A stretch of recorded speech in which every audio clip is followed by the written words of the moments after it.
It's early morning the day after our arrival at Port Fairy. We've chosen to drive to the City of Warnambool for exploration, but are stopping at the Tower Hill Reserve along the way.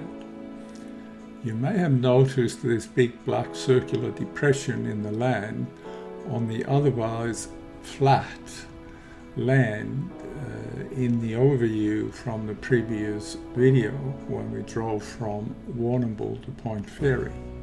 Well, Tower Hill is an old volcano which was active about 30 to 34,000 years ago.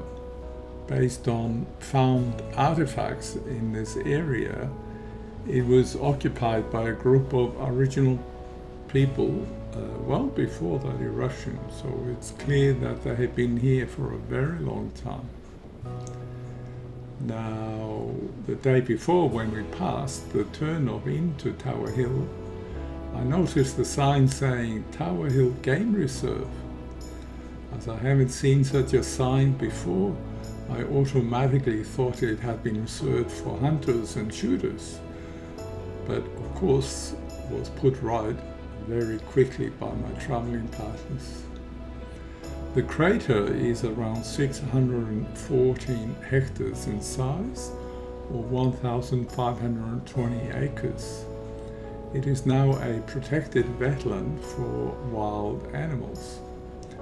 Now, when the crater was declared as a national park back in 1892, it became the first national park in the state of Victoria.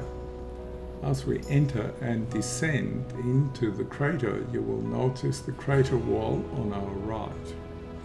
We then proceed to the visitor car park and then embark on a couple of walks. I'll put together another video on the walks and release next.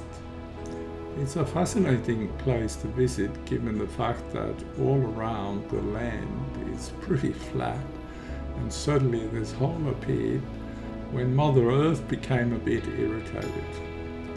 It's just a reminder that Australia was riddled with volcanoes in its geological history. And although all of them are sleeping today, we do get earthquakes from time to time, just to remind us that they aren't totally dead yet.